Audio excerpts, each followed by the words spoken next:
Nadie buscó a Mateo cuando escapó del orfanato, hasta que una niña de 7 años se enfermó en el bosque y una casa olvidada reveló un secreto que iba a destruir a los poderosos. El amanecer en las afueras de Guadalajara no traía luz, sino polvo. El viento levantaba la tierra seca alrededor del antiguo edificio que alguna vez fue una hacienda y ahora llevaba un nombre falso pintado en letras azules: Casa Hogar San Gabriel. Desde lejos parecía un refugio. De cerca, era un sitio donde los niños aprendían a no llorar en voz alta. Mateo tenía 11 años y había aprendido a contar el tiempo no por calendarios, sino por golpes. Golpes en la mesa cuando alguien derramaba el agua. Golpes en la pared cuando un niño tardaba en responder. Golpes en el aire, que nunca tocaban, pero que enseñaban igual. Él era delgado, demasiado para su edad, con ojos oscuros que observaban todo sin pedir permiso. No hablaba mucho. En ese lugar, hablar era peligroso. Dormía en una litera de metal que chirriaba cada vez que se movía. Debajo, en un colchón aún más delgado, dormía Lucía. Tenía 7 años y el sueño ligero. Cada ruido la hacía abrir los ojos, grandes, atentos, como si el mundo siempre estuviera a punto de romperse. Mateo bajaba la mano desde arriba y tocaba la madera de la cama, 2 veces. Era su señal. Todo está bien, aunque casi nunca lo estaba. La directora del hogar, la señora Bernarda Ríos, decía que Dios premiaba la obediencia. Lo repetía con una sonrisa seca, sosteniendo un rosario que nunca soltaba, ni siquiera cuando gritaba. Su voz era suave solo cuando había visitas. El resto del tiempo, era un filo. Los niños sabían que no debían mirarla a los ojos. Tampoco al encargado nocturno, ni al contador que venía una vez al mes a revisar papeles que nadie entendía. Mateo entendía más de lo que aparentaba.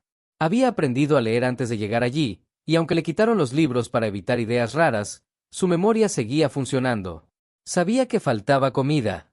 Sabía que los donativos nunca llegaban completos. Sabía que los niños que se enfermaban demasiado eran enviados con familiares que nadie volvía a ver. Y sabía que Lucía estaba adelgazando rápido. Aquella mañana, Lucía no quiso levantarse. Tenía fiebre y la piel caliente como una piedra al sol. Mateo tocó su frente y sintió el miedo subirle por la espalda, lento, como una sombra. Bajó de la litera con cuidado y buscó agua en la cubeta compartida. Apenas quedaban 2 dedos. La mojó los labios. Lucía sonrió, débil, como si fuera suficiente. En el comedor, el desayuno fue una tortilla dura para cada uno. Mateo partió la suya en 2 y deslizó una mitad hacia Lucía cuando nadie miraba. Ella negó con la cabeza. Luego, susurró. Siempre decía eso. Siempre pensaba en después. La señora Bernarda apareció en la puerta, con sus zapatos limpios contrastando con el piso manchado. Caminó despacio entre las mesas, observando. Se detuvo frente a Lucía. ¿Qué te pasa ahora?, preguntó sin levantar la voz. Lucía bajó la mirada. Mateo sintió el impulso de hablar, pero no lo hizo. Sabía que cada palabra tenía un precio. Está enferma, dijo finalmente, muy bajo. Bernarda lo miró por primera vez en días. Sonrió. Aquí nadie está enfermo. Aquí hay niños flojos. Tomó la tortilla de Lucía y la lanzó a la basura. El hambre cura. Ese día, Lucía no fue a las tareas. La dejaron sentada en un rincón, con la espalda recta, como castigo por exagerar. Mateo limpiaba el patio cuando la escuchó toser. Una tos profunda, que no correspondía a una niña tan pequeña. Miró alrededor. Nadie prestaba atención. Se acercó despacio. Tenemos que irnos, le dijo en voz tan baja que casi fue un pensamiento. Lucía levantó los ojos. No parecía sorprendida. Asintió una sola vez. Mateo había pensado en escapar muchas noches, mirando el techo oxidado, imaginando el bosque que se veía a lo lejos, más allá del cerco. Sabía que era peligroso. Sabía que podía morir. Pero quedarse también era una forma lenta de desaparecer. Esperaron hasta la noche. El encargado se quedó dormido frente al televisor, como siempre. Mateo había contado los pasos, las sombras, los ruidos. Tomó una mochila vieja que había escondido detrás del lavadero. Dentro, solo había una botella medio llena, una chamarra rota y un pedazo de pan duro que había guardado durante días. Cargó a Lucía en la espalda. Pesaba poco. Demasiado poco. Ella rodeó su cuello con los brazos y apoyó la cabeza en su hombro. El cerco tenía un hueco detrás de los árboles secos. Mateo lo había visto semanas antes. Pasaron gateando, con el corazón golpeando más fuerte que cualquier alarma. Cuando sus pies tocaron la tierra del otro lado, Mateo no sintió alivio. Sintió responsabilidad. Delante, el campo se extendía oscuro, y más allá, las primeras sombras del bosque. Detrás, el edificio seguía en silencio, como si los hubiera estado esperando. Caminaron sin rumbo fijo, guiándose por la luna. El frío de la madrugada mordía. Lucía temblaba. Mateo le puso la chamarra y siguió. Cada ruido lo hacía detenerse. Un búho, una rama, el viento. Todo parecía una advertencia. Al amanecer, se detuvieron junto a un arroyo seco. Lucía respiraba con dificultad. Mateo le habló de cosas pequeñas, del color del cielo, de un perro que había visto una vez, de una canción que su madre le cantaba antes de morir. No sabía si ella escuchaba, pero no se detuvo. Fue entonces cuando Lucía abrió los ojos y señaló hacia el norte. Ahí, dijo. Mateo miró. A lo lejos, entre árboles torcidos, se levantaba una estructura extraña. Una casa vieja, inclinada hacia un lado, como si estuviera cansada de sostenerse. El techo hundido, las paredes cubiertas de musgo. Parecía abandonada desde hacía décadas. No sabía por qué, pero Mateo sintió que no era un lugar cualquiera. Como si la casa los hubiera visto llegar antes de que ellos supieran que existía. Caminó hacia ella con cuidado. Cada paso era un riesgo, pero también una promesa. Cuando llegaron a la puerta, empujó despacio. Crujió, pero cedió. Dentro, el aire era frío y olía a tierra y madera vieja. El silencio no era vacío. Era profundo. Mateo acostó a Lucía sobre el suelo, usando la mochila como almohada. Ella respiró un poco mejor. En la pared, apenas visible bajo la suciedad, había palabras talladas a mano. Mateo limpió con los dedos. Lo que se cuida con amor, protege para siempre. No entendió del todo, pero sintió que esas palabras no estaban allí por casualidad.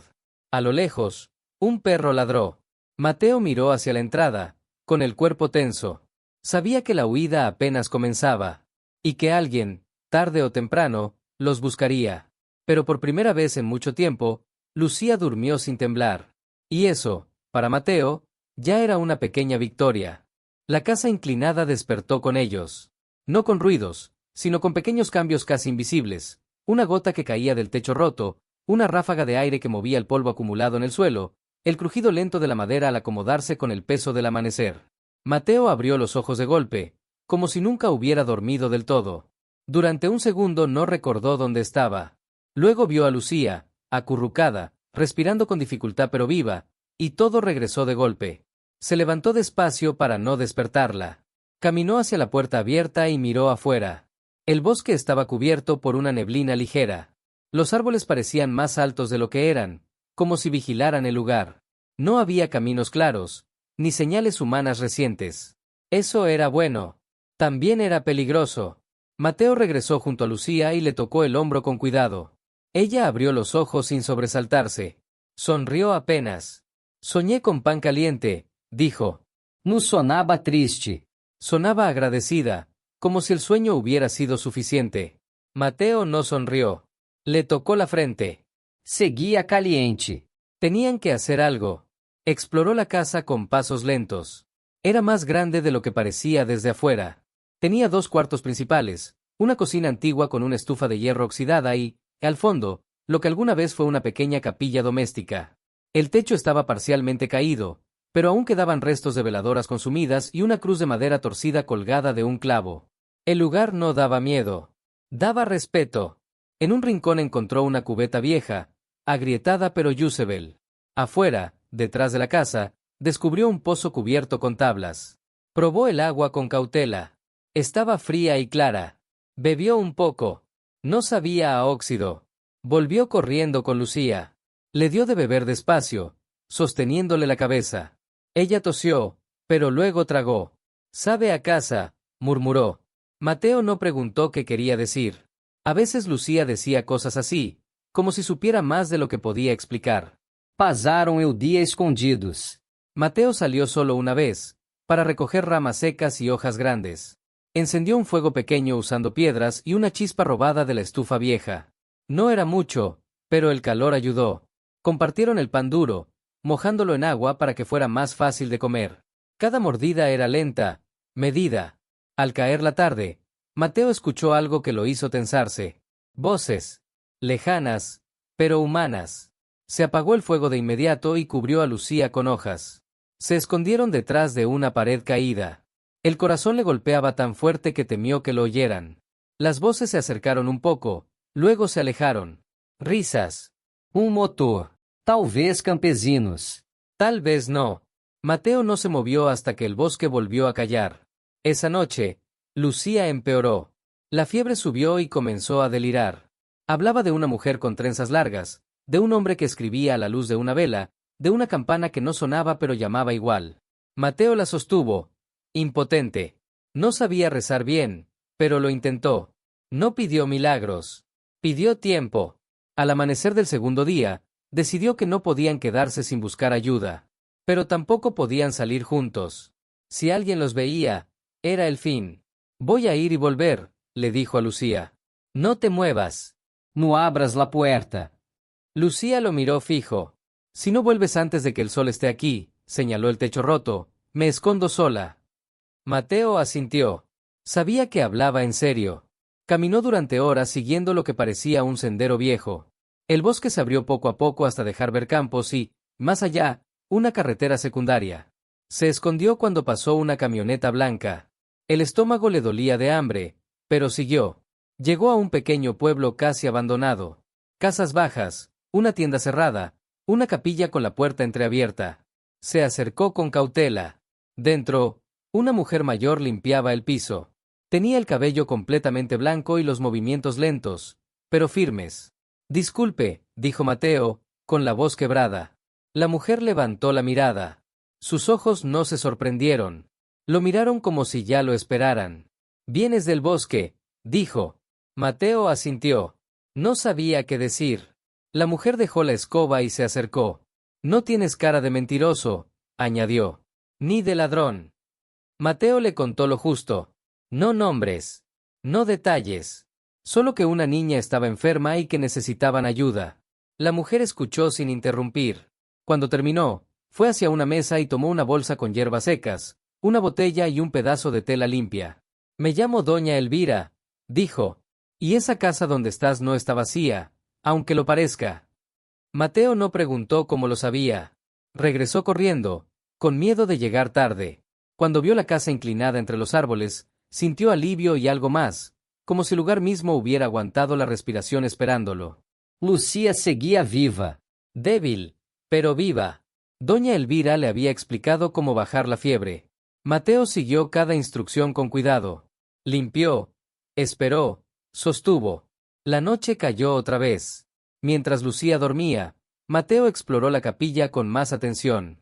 Detrás del altar encontró una caja de madera, oculta bajo una losa floja. Dentro había un cuaderno viejo, envuelto en tela. Las hojas estaban amarillas, pero legibles. No leyó todo. Solo una página, escrita con letra firme. Si alguien encuentra este lugar, no es por casualidad. Lo que se guarda aquí no pertenece a uno solo. Mateo cerró el cuaderno cuando escuchó un ruido afuera. Pasos. Esta vez, no se alejaban. Se quedó inmóvil, sabiendo que el verdadero peligro apenas estaba empezando. Mateo apagó la vela con los dedos húmedos y se quedó inmóvil, escuchando. El ruido afuera no era el del viento ni el de un animal pequeño. Eran pasos humanos, cuidadosos, como de alguien que no quería ser visto pero tampoco estaba perdido. El corazón le golpeaba lento ahora, pesado, como si cada latido tuviera que decidir algo importante. Se acercó a Lucía y la cubrió mejor. Ella dormía, pero su respiración era irregular. Mateo miró hacia la puerta rota de la casa inclinada. La sombra de alguien pasó frente a la entrada, breve, como una mancha que se deslizaba. Mateo tomó una piedra y la sostuvo con fuerza. No pensó en atacar, pensó en proteger. Los pasos se detuvieron.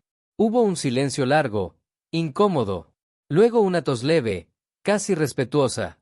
Una voz habló desde afuera, grave pero tranquila. «No tengan miedo», dijo. «No vengo a hacer daño». Mateo no respondió. Había aprendido que las palabras podían ser trampas. «Vi humo antes», continuó la voz. «Y huellas pequeñas. No de adulto». Mateo tragó saliva. Pensó en la señora Bernarda, en el encargado nocturno, en la camioneta blanca. Pensó en correr. Pero Lucía no podía. Soy el padre Tomás, dijo el hombre. De la parroquia del pueblo viejo. Doña Elvira me habló de ustedes. Ese nombre hizo algo extraño en el pecho de Mateo. Como si una puerta invisible se abriera apenas. Solo quiero ver si la niña está viva, añadió. No voy a entrar sin permiso. Mateo respiró hondo. Caminó hasta la entrada y se asomó. El hombre era alto, con sotana gastada y botas llenas de polvo. Tenía el rostro cansado, pero los ojos atentos. No parecía sorprendido al ver a un niño flaco, sucio, con miedo. Está enferma, dijo Mateo finalmente. Lo sé, respondió el padre Tomás. ¿Y sé dónde están? Mateo frunció el ceño. Esta casa, continuó el sacerdote, no sale en los mapas. Pero no está olvidada. Entró despacio, sin tocar nada. Se inclinó junto a Lucía y le tomó el pulso. Asintió con gravedad. Necesita descanso. Y silencio. Aquí todavía lo hay. Mateo no sabía qué sentir. Alivio y desconfianza se mezclaban. El padre Tomás se levantó y miró alrededor, como si reconociera el lugar. Don Aurelio Hidalgo construyó esto hace más de 70 años, dijo. Era un hombre rico, pero no ciego. Ayudó a muchos niños durante la guerra y después. Cuando murieron sus hijos, escondió aquí lo más importante que tenía. Mateo pensó en el cuaderno. En la frase escrita con letra firme. No oro, añadió el padre. Papeles, cartas, pruebas, cosas que podían salvar a otros, o condenar a los malos. Mateo apretó los labios. El padre Tomás lo miró con cuidado. ¿Encontraste algo? Mateo no respondió. No dijo que sí. Tampoco que no. El sacerdote sonrió apenas. Está bien. No hoy. Esa noche, el padre Tomás se quedó cerca, pero no dentro de la casa. Encendió una fogata pequeña más allá de los árboles, lo suficiente para espantar animales, no personas. Mateo durmió poco. Cada ruido lo despertaba. Cada sombra parecía una amenaza. Al amanecer, Lucía despertó más tranquila. La fiebre había bajado un poco. Sonrió al ver a Mateo. Soñé con una campana, dijo. Pero no sonaba fuerte. Era como un recuerdo. Mateo le acarició el cabello. El padre Tomás regresó con pan fresco y un poco de leche. Lucía comió despacio, como si cada bocado fuera un tesoro. Mateo hizo lo mismo. El cuerpo le dolía, pero el hambre cedía. No pueden quedarse aquí mucho tiempo, dijo el sacerdote. Alguien más está buscando este lugar. Mateo lo miró con atención. La directora, añadió. Bernarda Rios. Ya preguntó en el pueblo. El nombre cayó como una piedra. Lucía apretó la mano de Mateo. ¿Cómo lo sabe? Preguntó Mateo. Porque no es la primera vez, respondió el padre. Otros niños desaparecieron antes. Y siempre había silencio después. Hasta ahora. Mateo bajó la mirada. Pensó en los que no volvieron. Hay algo que ella quiere, continuó el padre Tomás. No son ustedes. Es lo que representa este lugar. Mateo entendió. El cuaderno. Los papeles. La verdad. Ese día exploraron juntos la casa. El padre Tomás mostró compartimentos ocultos, marcas en las paredes, símbolos grabados en la madera. Todo tenía sentido. No era un refugio improvisado. Era un legado. Encontraron más cuadernos, cartas dirigidas a jueces, a maestros, a sacerdotes. Nombres, fechas, firmas. Mateo no entendía todo, pero entendía suficiente. Esto puede cerrar un lugar como ese hogar, dijo el padre. Pero también puede ponerlos en peligro. Lucía escuchaba en silencio. Luego habló. Si sirve para que otros niños no sufran, vale la pena. El padre Tomás la miró con respeto. Al caer la tarde, escucharon motores. Esta vez, no se detuvieron lejos. Se acercaron. Es ela, susurró Mateo. El padre Tomás apretó los labios. Tenemos que separarnos, dijo. Mateo, tú vienes conmigo. Lucía se queda aquí. Nadie pensará que la dejaría sola. Mateo sintió el pánico subirle. No, dijo. No la dejo. Lucía lo miró y negó con la cabeza. Confía, le dijo. Siempre vuelves. Mateo dudó. Luego asintió. Le dejó el cuaderno a Lucía. Escóndelo, dijo. ¿Cómo tú sabes? Lucía sonrió débil. Los motores se detuvieron. Voces conocidas se escucharon. La risa falsa de Bernarda cortó el aire. Mateo se fue con el padre Tomás por el bosque, sin mirar atrás. Cada paso era una promesa y una herida. Detrás, la casa inclinada guardaba su silencio. Y a una niña pequeña que, sin saberlo, sostenía el peso de una verdad capaz de cambiarlo todo.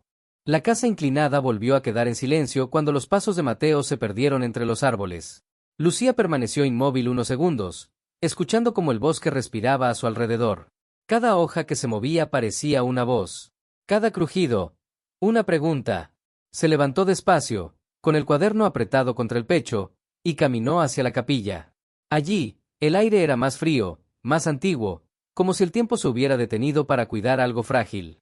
Se arrodilló frente a la cruz torcida y respiró hondo. No rezó como le habían enseñado en el hogar. No pidió cosas grandes. Solo pidió fuerza para no moverse cuando llegara el miedo. Afuera, los motores se apagaron del todo. Las voces se acercaron. Lucía reconoció la risa seca de la señora Bernarda incluso antes de verla. La había escuchado tantas veces que ya formaba parte de sus pesadillas. Esta vez, sin embargo, la risa sonaba diferente. Sonaba impaciente. Busquen bien, ordenó Bernarda. No pueden haber ido lejos. Y esta casa no está vacía por casualidad. 2 hombres la acompañaban. Lucía no los había visto antes, pero sabía lo que representaban. Pisadas pesadas. Manos que no dudaban. Se escondió detrás del altar y levantó una losa floja que Mateo le había señalado días antes. Metió el cuaderno y lo cubrió con tela y polvo. Luego volvió a su escondite, temblando, pero firme. La puerta principal crujió.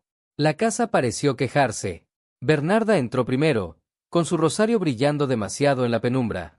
Miró alrededor con desprecio. Siempre supe que este lugar traería problemas, dijo. Demasiada historia. Demasiadas preguntas. Uno de los hombres avanzó hacia la capilla. Lucía contuvo la respiración. El hombre miró la cruz, escupió al suelo y se dio la vuelta. Nada aquí, dijo. Bernarda frunció el ceño. Caminó hasta el centro de la casa y golpeó el piso con el tacón. El sonido fue hueco. Sonrió. Busquen mejor. Lucía cerró los ojos. Pensó en Mateo. En su voz. En la promesa de volver.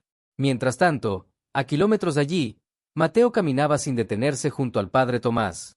El bosque parecía no terminar nunca. El cansancio le pesaba en las piernas, pero no se permitía aflojar. Cada paso era por Lucía. Cada respiro, por los niños que aún estaban encerrados. Llegaron al pueblo cuando el sol estaba alto. El padre Tomás no perdió tiempo. Fue directo a la presidencia municipal, un edificio pequeño con paredes descascaradas. Mateo se quedó en la puerta, con las manos apretadas, sintiéndose demasiado niño para un lugar tan serio. Un hombre de bigote canoso los recibió. Escuchó al padre Tomás con atención. Cuando Mateo mostró una de las cartas que habían sacado del cuaderno, el hombre dejó de sonreír. Esto es grave, dijo. Muy grave. Llamó a otros. Una mujer de traje sencillo, un policía joven, un secretario nervioso. Mateo contó lo que pudo, con palabras cortas, sin exagerar. No lloró. No gritó. Solo dijo la verdad. Tenemos que ir ahora, dijo la mujer. Si esa señora está ahí. No terminó la frase. De regreso en la casa inclinada, Bernarda se acercó al altar. Lucía sintió que el corazón se le salía del pecho. Bernarda tocó la madera, observó las veladoras consumidas, sonrió con desprecio. Aquí escondía sus secretos don Aurelio, dijo. Y aquí los vamos a sacar. Se agachó. Golpeó la losa. Sonó maciza. Golpeó otra. Sonó hueca. Lucía se levantó de golpe. No, gritó, saliendo de su escondite. Bernarda se volvió, sorprendida. Por un segundo, su rostro mostró algo parecido al miedo. Luego se recompuso. Mira nada más, dijo. La ratita salió. Lucía la miró a los ojos. No bajó la cabeza. No es suyo, dijo. Nunca lo fue. Bernarda avanzó un paso. Los hombres se tensaron. Todo lo que toco es mío, respondió. Y tú también lo serías, si no fueras tan problemática. Lucía retrocedió, pero no cayó. Se apoyó en la pared. Mateo va a volver, dijo. Y no va a estar solo. Bernarda rió. Los niños siempre creen en cuentos. En ese momento, se escucharon sirenas a lo lejos. Al principio, débiles. Luego claras. Bernarda se giró hacia la puerta, furiosa. ¿Qué hiciste? Le gritó a Lucía. Lucía no respondió. Sonrió apenas. Los hombres corrieron hacia afuera. Bernarda lo siguió, maldiciendo. La casa inclinada volvió a crujir, como si respirara aliviada. Cuando los policías y las autoridades llegaron, encontraron a Lucía sentada en el suelo, agotada, pero consciente. El padre Tomás y Mateo entraron corriendo. Mateo la abrazó con fuerza. No dijo nada. No hacía falta. Bernarda fue esposada sin resistencia. Su rosario cayó al suelo y se rompió. Nadie lo levantó. Mientras el sol comenzaba a bajar, la casa inclinada guardó su secreto un poco más. Pero ya no estaba sola. Y por primera vez en mucho tiempo, la verdad había empezado a caminar hacia la luz. El camino de regreso al pueblo se hizo largo, aunque nadie habló del cansancio. Lucía iba sentada en la parte trasera de la camioneta oficial, envuelta en una cobija prestada, con la cabeza apoyada en el hombro de Mateo. Él no se movía, como si temiera que, al hacerlo, todo desapareciera. El padre Tomás viajaba adelante, en silencio, mirando por la ventana los campos que pasaban lentamente, como páginas viejas que por fin se atrevían a contarse solas. Bernarda iba en otra camioneta. No gritó. No pidió perdón. Miraba al frente con los labios apretados, como si todavía creyera que todo era un error que alguien corregiría por ella. En el pueblo, la noticia corrió rápido. La presidencia municipal se llenó de voces, de preguntas, de miradas que por primera vez no se apartaban. Mateo se sintió pequeño otra vez, pero el padre Tomás puso una mano firme en su hombro. Lucía, aunque débil, levantó la cabeza. No tenía miedo. Estaba cansada de esconderse. Los documentos encontrados en la casa inclinada fueron colocados sobre una mesa larga. Cartas, cuadernos, escrituras antiguas, firmas. Todo parecía frágil, pero pesado. La mujer del traje sencillo, que se presentó como licenciada Herrera, revisaba hoja por hoja con cuidado. Esto no es solo una denuncia, dijo. Es una historia completa. Mateo escuchaba palabras que no entendía del todo: desvío, abuso, falsificación, propiedades. Pero entendía los rostros. El ceño fruncido. El silencio incómodo. La forma en que algunos bajaban la mirada al reconocer nombres conocidos. Lucía comenzó a toser otra vez. Una enfermera del centro de salud la atendió de inmediato. Mateo no se separó de ella. Cuando le tomaron la temperatura, el número bajó un poco más. No estaba curada, pero estaba mejor. Va a necesitar descanso y seguimiento, dijo la enfermera. Pero llegó a tiempo. Mateo cerró los ojos un segundo. Llegamos, pensó. No llegué. No llegó. Llegamos. Esa noche durmieron en un cuarto pequeño detrás de la parroquia. Camas limpias, sábanas suaves. Mateo no podía conciliar el sueño. El silencio le parecía extraño, casi peligroso. Lucía, en cambio, durmió profundo. Su respiración era lenta, tranquila, como si el cuerpo por fin se sintiera seguro. Al día siguiente, comenzaron las declaraciones. Mateo fue llamado primero. Se sentó frente a la licenciada Herrera y un hombre que tomaba notas sin mirarlo. El padre Tomás estaba cerca, pero no habló por él. Cuéntanos cómo era el lugar, le dijeron. Mateo habló. De la comida racionada. De los castigos. De los niños que se enfermaban y desaparecían. No exageró. No buscó lástima. Solo dijo lo que había visto. Luego fue el turno de Lucía. La licenciada se agachó frente a ella para quedar a su altura. Solo dime lo que recuerdes, le dijo con voz suave. Lucía habló de las noches sin luz, del miedo constante, de la risa de Bernarda cuando alguien lloraba. Habló de la casa inclinada, del cuaderno, de la frase tallada en la pared. Cuando terminó, la mujer respiró hondo. Gracias, dijo. Has sido muy valiente. Lucía asintió. No sonrió. La valentía, para ella, no era algo especial.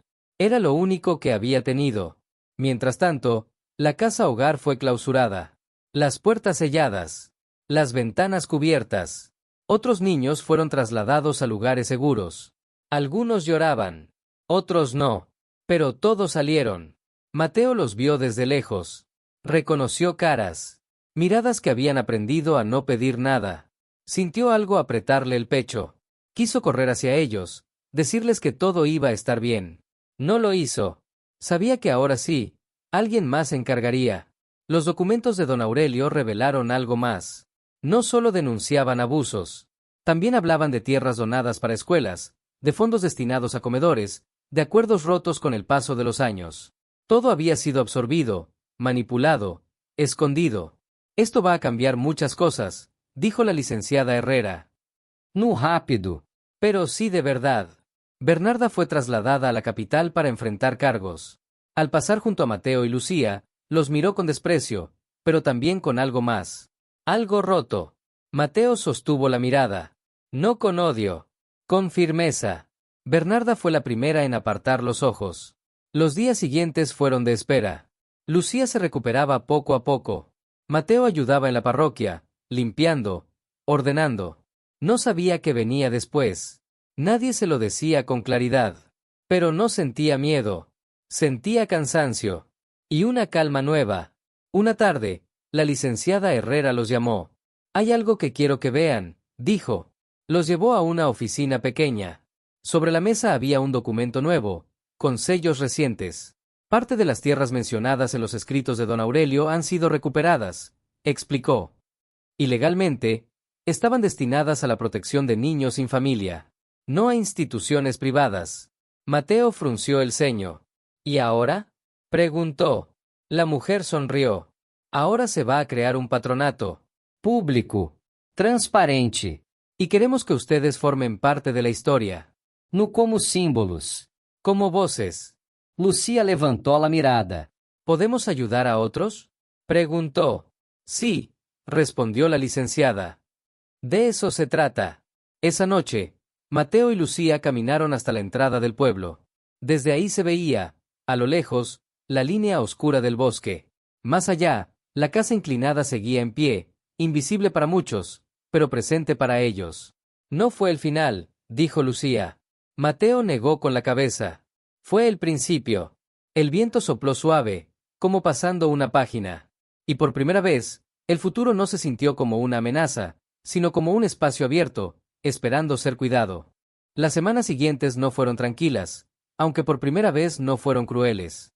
Mateo descubrió que la calma verdadera no llega de golpe, llega en partes pequeñas, como migas de pan que uno aprende a seguir sin darse cuenta. Lucía mejoraba cada día. Ya no tenía fiebre, y su risa, todavía suave, empezaba a llenar los espacios vacíos del cuarto detrás de la parroquia. El pueblo también estaba cambiando. No de manera visible, no aún. Pero algo se movía bajo la superficie. La gente hablaba en voz baja en la tienda, en la plaza, afuera de la iglesia. El nombre de Bernarda Ríos ya no se decía con respeto ni con miedo, sino con incredulidad. ¿Cómo no vimos?, preguntaban algunos. Sí vimos, respondían otros. Pero calamos. Mateo escuchaba sin intervenir. Había aprendido que el silencio también podía ser una forma de escuchar. Una mañana, la licenciada Herrera regresó con más noticias. Traía el rostro cansado, pero los ojos firmes. El proceso va a ser largo, dijo. Hay personas poderosas que no quieren que esto avance. Pero ya no se puede esconder. Mateo asintió. No esperaba otra cosa. También hay algo más, añadió. El patronato ya está en marcha. Se llamará la Casa del Guardián. En honor a don Aurelio, y a ustedes. Lucía frunció el ceño. Nosotros no guardamos nada, dijo. Solo no dejamos que lo rompieran. La licenciada sonrió con tristeza. A veces, eso es lo mismo. Ese mismo día, el padre Tomás llevó a Mateo y a Lucía de regreso al bosque. No hasta la casa inclinada, no todavía. Se detuvieron en un claro desde donde apenas se veía el techo torcido entre los árboles. Hay lugares que no deben tocarse demasiado, dijo el sacerdote. No porque sean sagrados, sino porque ya cumplieron su función. Lucía observó en silencio. Mateo sintió una punzada de nostalgia. La casa había sido miedo, refugio y promesa. Todo al mismo tiempo. Pero lo que se aprendió ahí, continuó el padre, eso sí debe moverse. Los días se llenaron de pequeñas responsabilidades. Mateo empezó a asistir a la escuela del pueblo. Le costaba estar sentado tanto tiempo, escuchar sin vigilar cada salida, pero aprendía rápido. Los libros ya no eran enemigos. Eran puertas. Lucía comenzó terapia con una psicóloga que viajaba desde Guadalajara 2 veces por semana. No siempre hablaba. A veces solo dibujaba. Casas, árboles, una cruz torcida, 2 figuras pequeñas caminando juntas. La psicóloga no la apuraba. Sabía que algunas historias salen primero por las manos. Un sábado por la tarde, llegó una noticia inesperada. Uno de los antiguos trabajadores del hogar había decidido declarar. Traía consigo recibos, mensajes, pruebas. El miedo cambia de dueño, dijo la licenciada Herrera cuando se los contó. Y cuando eso pasa, las verdades empiezan a salir solas. Mateo pensó en los otros niños. En los que no podían hablar. En los que ya no estaban.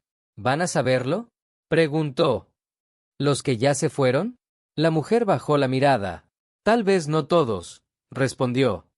Pero sus nombres van a quedar escritos. Eso también importa. Una tarde lluviosa, Mateo ayudaba a ordenar cajas en una habitación que pronto sería parte del nuevo centro comunitario. Entre papeles viejos encontró una fotografía en blanco y negro. Mostraba a un hombre de bigote fino, serio, rodeado de niños. En el reverso, una frase escrita a mano, para que nadie vuelva a estar solo.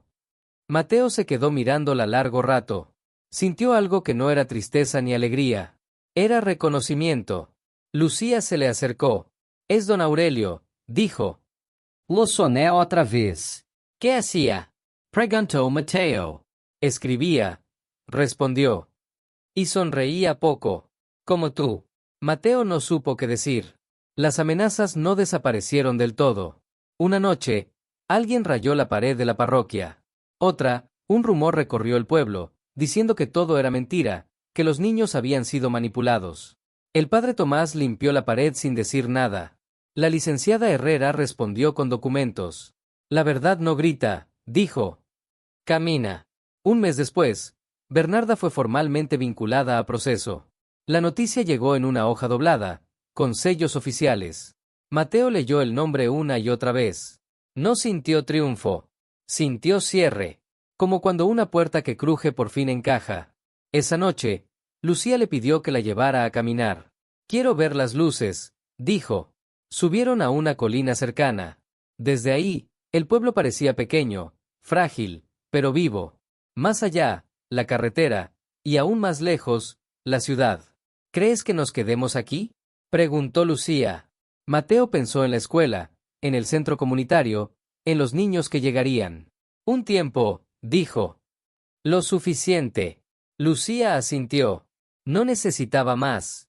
El viento sopló, moviendo las hojas. Mateo recordó la frase talada en la pared de la casa inclinada. «Lo que se cuida con amor, protege para siempre». Por primera vez, entendió que no hablaba de lugares ni de cosas. Hablaba de personas. Y mientras la noche caía suave sobre el pueblo, la verdad siguió avanzando, paso a paso, sin prisa, aprendiendo a quedarse. El primer día que la casa del guardián abrió sus puertas no hubo discursos largos ni cintas de colores. Hubo café caliente en vasos de plástico, pan recién hecho y un grupo pequeño de personas que no sabían muy bien cómo pararse frente a algo nuevo. Mateo observaba desde una esquina, con Lucía sentada a su lado, balanceando los pies. El edificio era sencillo, una antigua escuela rural recuperada con esfuerzo. Las paredes aún olían a pintura fresca y a humedad vieja, mezcladas, como si el pasado y el presente todavía estuvieran negociando. No llegaron periodistas. No todavía. Llegaron madres con dudas, abuelos con historias, niños con mochilas gastadas. Algunos miraban el lugar como si fuera demasiado bueno para ser cierto.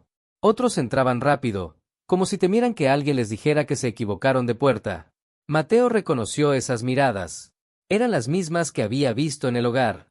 Solo que aquí no había gritos, ni relojes marcando castigos, ni silencios obligados. La licenciada Herrera habló poco. Explicó lo necesario. Dijo que el centro no prometía milagros, pero sí acompañamiento, educación, comida, escucha. Dijo que no era caridad. Era derecho. Lucía levantó la mano. ¿Pueden quedarse juntos los hermanos?, preguntó. La mujer la miró y asintió sin dudar. Sí, respondió. Aquí no se separa a nadie por conveniencia. Lucía sonrió. Mateo sintió algo aflojarse en el pecho. Ese día conocieron a Diego, un niño de 9 años que no hablaba casi nada. Tenía una cicatriz en la ceja y los puños siempre cerrados. Mateo no le hizo preguntas. Se sentó a su lado y le ofreció un lápiz. Diego lo tomó sin mirarlo y empezó a dibujar líneas torcidas.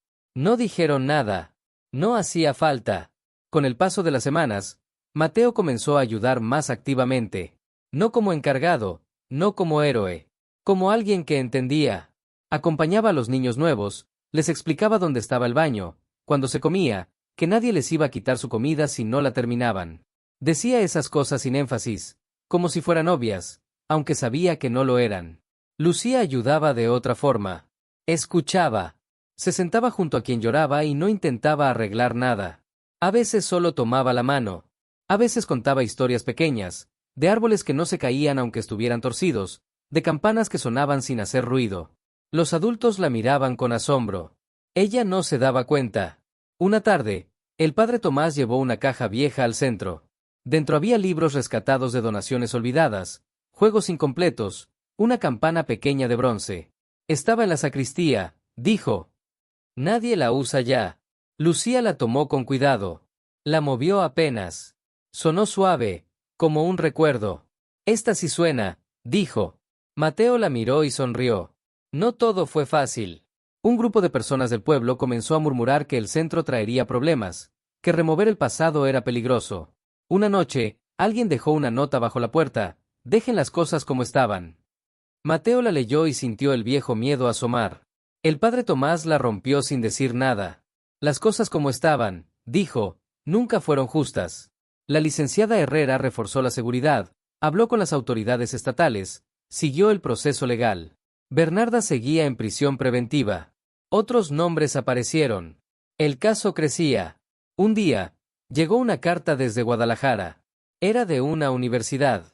Ofrecían becas a jóvenes afectados por el cierre del hogar. Mateo la leyó varias veces. No entendía cómo alguien como él podía estar en una lista así. No es un regalo, le dijo la licenciada. Es una oportunidad que tú abriste. Mateo pensó en la casa inclinada. En el cuaderno.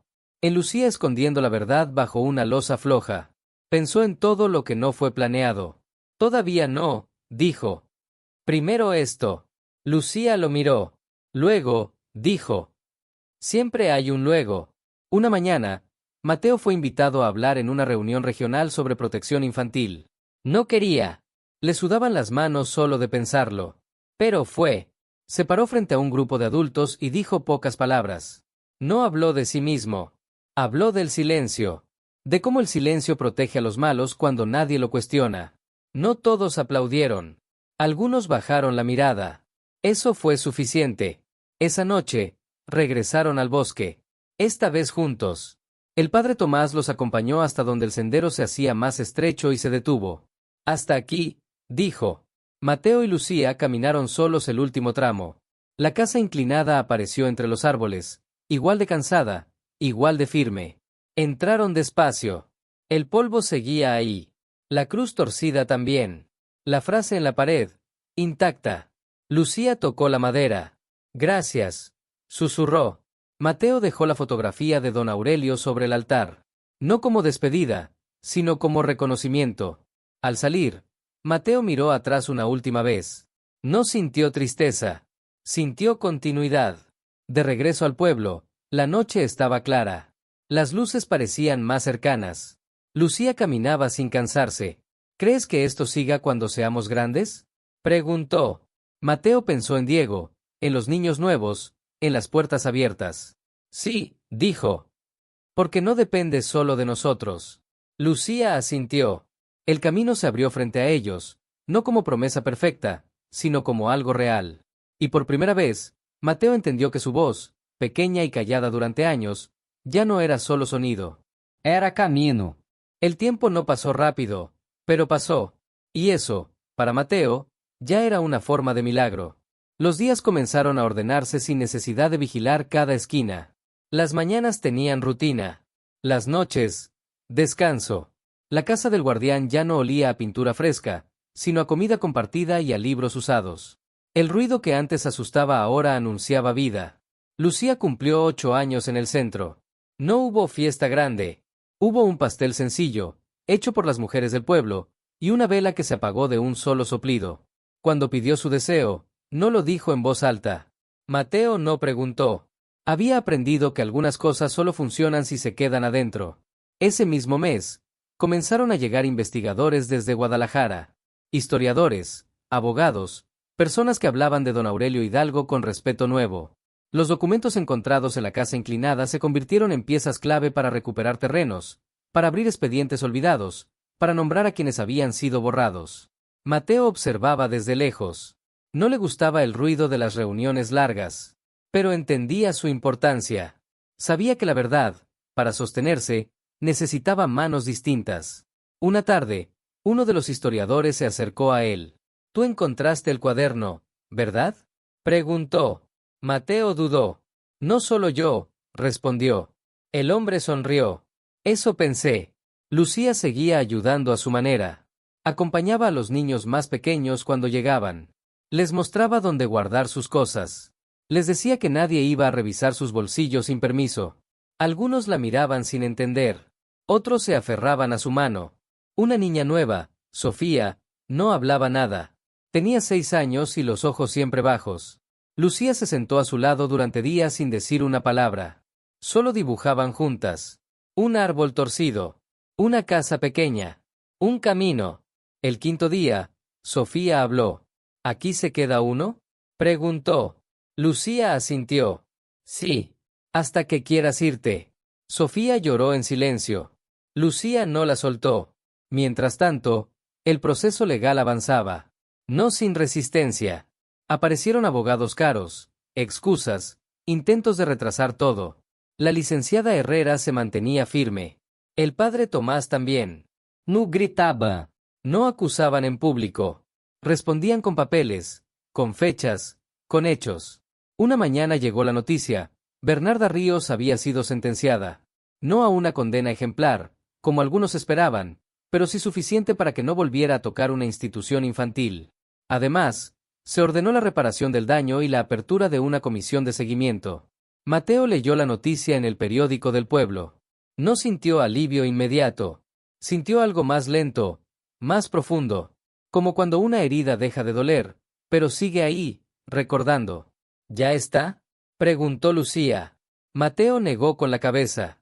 «Nunca está del todo», dijo. «Pero ya no manda». Lucía aceptó la respuesta. Poco después, el gobierno estatal propuso convertir oficialmente la casa inclinada en un sitio protegido. Un lugar de memoria. Algunos querían restaurarla. Otros, cerrarla. Mateo pidió hablar. «No la arreglen demasiado», dijo. «Déjenla ser lo que es». Los adultos se miraron entre sí. «Es importante que se vea cansada», añadió Lucía. «Así uno entiende». Al final, se decidió que la casa quedaría como estaba, con visitas limitadas y una placa pequeña. Sin grandes discursos. Sin luces. Un domingo por la mañana, Mateo y Lucía volvieron una vez más. Esta vez con Sofía, con Diego, con otros niños. Caminaron despacio. Nadie corrió. Nadie gritó. Dentro, el aire seguía frío. La frase en la pared, clara. «Lo que se cuida con amor, protege para siempre». Diego la leyó en voz alta. Era la primera vez que leían algo frente a otros. «¿Es verdad?», preguntó. Mateo lo miró. «Sí», dijo.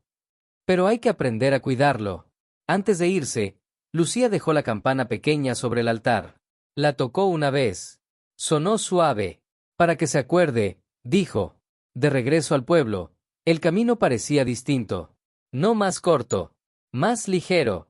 Las cartas de la universidad seguían llegando. Mateo ya no las escondía. Las leía. Empezaba a imaginarse en otro lugar, aprendiendo más para volver mejor. No se lo decía a nadie todavía. Esa noche, Lucía se sentó junto a él. «Cuando te vayas», dijo, «yo me quedo». Mateo la miró sorprendido. «No ahora», añadió ella. «Luego». Mateo asintió. Confiaba en ese luego. El pasado, por fin, comenzaba a descansar. No porque se hubiera olvidado, sino porque ya no tenía que gritar para ser visto. Y mientras el centro seguía creciendo, mientras más niños encontraban un lugar donde quedarse sin miedo, Mateo entendió algo sencillo y enorme al mismo tiempo. Algunas casas no están hechas para vivir siempre en ellas. Están hechas para enseñarte cómo salir sin romperte. 5 años no cayeron de golpe. Llegaron como llegan las lluvias buenas. Primero una nube, luego otra, después el olor a tierra mojada que avisa que algo va a crecer. Mateo aprendió a medir el tiempo de otra forma. Ya no por golpes ni por huidas, sino por logros pequeños que se sostenían solos. Tenía 16 años cuando subió por primera vez al autobús rumbo a Guadalajara con una mochila limpia y una beca doblada en el bolsillo. No se fue sin mirar atrás. La casa del guardián seguía ahí, más viva que nunca. Lucía, ya de 12, se quedó en la entrada, levantando la mano sin dramatismo. Sabían despedirse. Escribe, le dijo ella. Vuelvo, respondió él. Y ambos sabían que las dos cosas eran verdad. La ciudad no fue fácil. Guadalajara era ruido, velocidad, miradas que no se detenían. Mateo caminaba atento, como siempre, pero ahora no por miedo, sino por curiosidad. Estudió trabajo social con énfasis en derechos de la infancia. Le costaba hablar en público, pero no escuchar. Los profesores lo notaron. Sus compañeros también. Por las noches, escribía. No diarios largos. Notas. Ideas. Frases que había escuchado en el centro. Preguntas que nadie hacía. Pensaba en Lucía, en Diego, en Sofía. Pensaba en la casa inclinada, en don Aurelio, en el cuaderno que había cambiado tantas cosas sin pedir permiso. Lucía, mientras tanto, crecía a su manera. Seguía en el pueblo, pero ya no solo acompañaba. Organizaba. Aprendió a leer expedientes sencillos, a explicar procesos a otros niños, a traducir palabras grandes en gestos pequeños. La llamaban la chica que sabe escuchar. A ella no le molestaba. Sabía que escuchar era una forma de cuidar. Diego dejó de cerrar los puños. Empezó a correr. A reír fuerte. Sofía aprendió a escribir su nombre con letra grande y desordenada.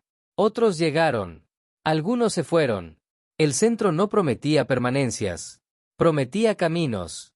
1 año después, Mateo regresó por primera vez. No como visita. Como parte de un equipo que evaluaba programas comunitarios. Se sentó en la misma mesa donde antes había repartido lápices. Nadie lo presentó como ejemplo. Él no lo habría permitido. ¿Qué cambiarías?, le preguntó una funcionaria. Mateo pensó un segundo. Menos papeles, dijo. Más tiempo. La mujer tomó nota. No sonrió, pero escuchó. La licenciada Herrera seguía al frente del patronato, con canas nuevas y la misma firmeza. El padre Tomás ya caminaba más lento, pero su voz no había perdido claridad. Lo hicimos bien, le dijo a Mateo una tarde. No perfecto, pero bien. Mateo asintió. Sabía que eso era lo máximo a lo que se podía aspirar. Ese mismo año, se inauguró oficialmente el programa Aurelio Hidalgo para protección y acompañamiento de niños en riesgo. No llevaba nombres de políticos. No tenía una estatua. Tenía reglas claras y puertas abiertas. Mateo ayudó a redactar parte del protocolo. Lucía revisó el lenguaje. Que se entienda, decía ella. Si no, no sirve. En una de las reuniones regionales, alguien mencionó la casa inclinada como símbolo. Mateo pidió la palabra. No la usen para fotos, dijo. Úsenla para recordar. Nadie discutió. El juicio de otros implicados terminó ese mismo año. Algunos recibieron sanciones. Otros, solo exposición. No todos los finales fueron justos, pero fueron visibles. Y eso cambió algo. Una tarde de septiembre, Mateo y Lucía volvieron juntos al bosque. No por nostalgia, por cierre. Llevaban una placa pequeña, discreta, que decía: aquí se cuidó lo que importaba, para que otros pudieran seguir. La colocaron sin ceremonia. El viento movió las hojas. La casa inclinada seguía cansada. Y seguía en pie. Ya no duele, dijo Lucía. No, respondió Mateo. Ahora enseña. Caminaron de regreso al pueblo sin hablar mucho. No hacía falta. Sabían que el trabajo no había terminado. Nunca terminaba del todo. Esa noche, sentados en el patio del centro, Lucía le preguntó algo que llevaba tiempo guardando. ¿Te acuerdas cuando no sabíamos si amanecer? Mateo asintió. Ahora sí sabemos, dijo ella. No siempre cómo, pero sí qué pasa. Mateo la miró. Ya no era la niña enferma que había cargado en la espalda. Era una joven con mirada clara y pasos firmes. Se sintió orgulloso. No como un padre, como un compañero de camino. Las luces del pueblo se encendieron una a una. A lo lejos, la carretera brilló. Más allá, la ciudad. Y más allá aún, otros lugares que todavía no sabían que necesitaban ser cuidados. Mateo entendió entonces que el tiempo, cuando se le enfrenta con verdad, no borra, responde. Y ellos, sin buscarlo, habían aprendido a escuchar. El 5º aniversario de la Casa del Guardián no se anunció con carteles ni invitaciones formales. Aún así, la gente llegó. Llegó porque sabía. Porque algunos lugares no necesitan publicidad. Se llenan solos cuando han hecho bien su trabajo. El patio estaba cubierto de mesas largas, con comida preparada por muchas manos distintas. No había escenario. No había micrófonos. Solo un espacio abierto donde las voces podían mezclarse sin miedo. Mateo llegó temprano desde Guadalajara. Ya no parecía el niño flaco que había escapado al bosque. Era alto, delgado todavía, con la mirada tranquila de quien ha aprendido a sostener el mundo sin cargarlo todo solo. Estudiaba, trabajaba, volvía siempre. Nunca prometió quedarse para siempre, pero tampoco se fue del todo. Lucía estaba allí desde el amanecer. Caminaba entre la gente saludando, preguntando, recordando nombres. Tenía 13 años y una forma de estar presente que no pedía atención, pero la recibía. Ayudaba a una mujer mayor a acomodar sillas cuando vio llegar a Mateo. No corrieron. Se miraron. Sonrieron. Eso fue suficiente. Durante la mañana, llegaron niños que ya no vivían allí, pero regresaban. Algunos adolescentes, otros casi adultos. Diego estaba entre ellos. Tenía ahora 14 años y una risa fácil. Sofía llegó tomada de la mano de su madre adoptiva, con el cabello recogido y los ojos curiosos. Se acercó a Lucía y le mostró un cuaderno. Ya escribo historias, dijo. Lucía la abrazó. El padre Tomás, con bastón nuevo y pasos más lentos, observaba desde una sombra. La licenciada Herrera hablaba con 2 jóvenes abogados que ahora colaboraban con el programa. Nadie daba órdenes. Todo fluía como si el lugar supiera qué hacer sin que se lo pidieran. Al mediodía, alguien pidió unas palabras. Mateo negó con la cabeza. Lucía tampoco quiso. Entonces Diego se adelantó.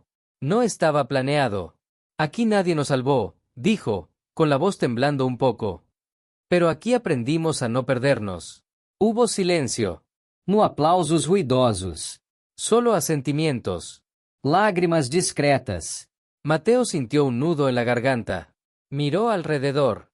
Vio a niños comiendo sin prisa, a adultos escuchando de verdad, a un edificio sencillo sosteniendo todo sin imponerse. Pensó en la casa inclinada, en el bosque, en la noche en que creyó que no habría mañana. Por la tarde, se organizó una caminata corta. No hasta la casa, hasta el claro desde donde apenas se veía el techo torcido entre los árboles. Algunos nunca habían ido. Otros sí. Nadie habló mucho. No era un paseo turístico. Era un reconocimiento. Lucía se detuvo y miró hacia el bosque. Ahí empezó, dijo. Pero no se quedó ahí. Mateo asintió. Nada que importa se queda quieto. Regresaron antes de que anocheciera. El cielo estaba limpio. Las primeras estrellas aparecieron sin anunciarse. El pueblo encendió sus luces una a una, como siempre. Nada extraordinario. Y eso era lo extraordinario. Esa noche, Mateo y Lucía se sentaron en el mismo lugar donde años atrás habían hablado del futuro con miedo. Ahora hablaban con calma. Me voy a quedar un tiempo más en la ciudad, dijo Mateo. Pero quiero volver con algo concreto. Un programa nuevo. Para los que ya crecieron y no saben a dónde ir. Lucía lo miró con atención. Yo me quedo, dijo. Alguien tiene que cuidar esto mientras tú traes más caminos. Mateo sonrió. Siempre fuiste mejor guardiana que yo. Lucía negó con la cabeza. No, respondió. Solo aprendí temprano. Se quedaron en silencio. No incómodo. Cómodo. Como cuando ya no hace falta explicar nada. Antes de irse a dormir, Mateo caminó solo un momento hasta el borde del pueblo. Desde ahí, el bosque era una mancha oscura, tranquila. No sintió miedo. Tampoco nostalgia pesada. Sintió gratitud. Pensó en don Aurelio, en alguien que había escrito cartas sabiendo que quizá nadie las leería pronto. Pensó en la frase tallada en la pared, en cómo había cambiado de sentido con los años. Ya no era una promesa, era una descripción. Lo que se cuida con amor, protege para siempre. No porque dure intacto, sino porque enseña a otros a cuidar. A la mañana siguiente, Mateo se fue temprano. No despertó a nadie. Dejó una nota corta en la mesa del centro. No decía adiós. Decía, sigo. Lucía la encontró más tarde. La dobló y la guardó en su cuaderno. Luego salió al patio, donde un niño nuevo esperaba sin saber dónde pararse. Ven, le dijo. Te muestro. El niño la siguió. Y así, sin ceremonias, sin finales cerrados, la historia continuó. No como leyenda, no como excepción, como algo posible. Porque a veces, el mayor acto de valentía no es escapar, ni enfrentar, ni vencer. Es quedarse, y enseñar a otros que también pueden.